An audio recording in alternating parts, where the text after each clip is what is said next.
Hi, I'm Danny. I'm with the CS team at Figured, and I'm going to show you how you can create a new livestock tracker on your farm. If we head over to the left-hand panel, we're going to choose the Operations tab, and underneath that, Trackers. You can see I already have one tracker that exists on my farm, and today I'm going to set up a new one. If we head to the top of the page, we can see the Create New Tracker button. That's going to give us a list of all the available tracker types that we offer. In this instance, I'm creating a beef cattle tracker.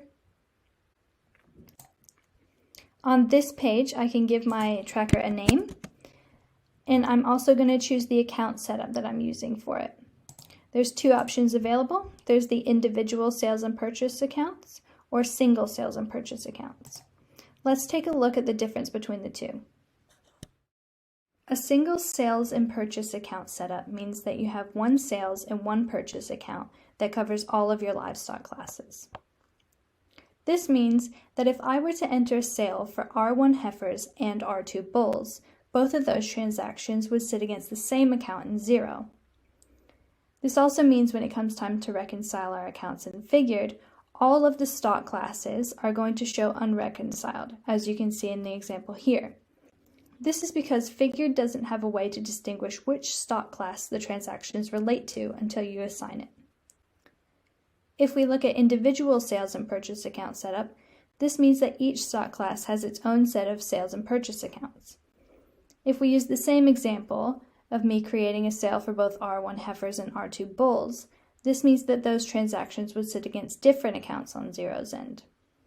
This means that when it comes time to reconcile our accounts, Figured does have a way to distinguish between the different stock classes.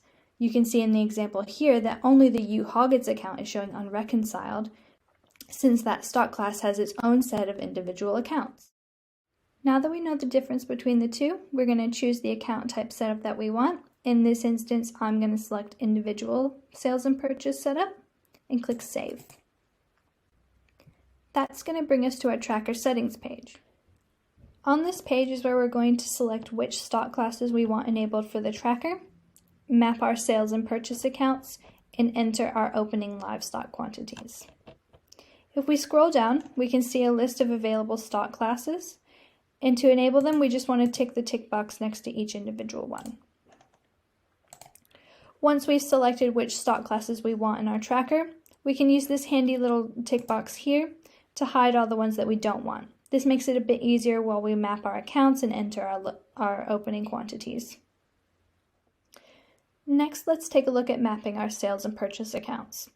If you have individual sales and purchase accounts selected like I do, you'll see the option to map the accounts next to each stock class. To do this, you can just use the drop-down feature. It is searchable, and you can select the account that corresponds to each stock class. If for any reason you're not seeing an account that you were expecting to see, this could be related to the account type. In order for the sales accounts to show in the list, they need to be a revenue type account. And in order for the purchase accounts to show in the list, they need to be a direct cost type account.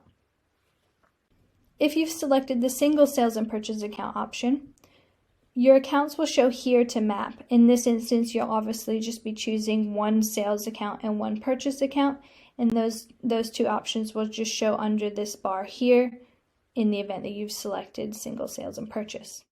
The next thing we want to take a look at is our opening stock numbers. Something to note about the opening stock numbers, they're only entered in the tracker settings page once. This means that you need to enter the opening stock numbers from the season that you want to start using your tracker from in this page. For example, if I want to have some historic data in my tracker and begin using it from the 2020 season, I would enter in my 2020 opening quantities in these boxes below. Another thing that we offer in the tracker settings page is the option to track any rations that you use on the farm. You can do this by going up above and ticking this box here. That's going to enable the tracking of rations, and from there you just need to map a rations account as well as a contra rations account. In this instance, I won't be using rations on my farm, so I'm going to disable that. Once you've entered in your opening quantity, mapped your accounts, and enabled your livestock classes, you can hit save.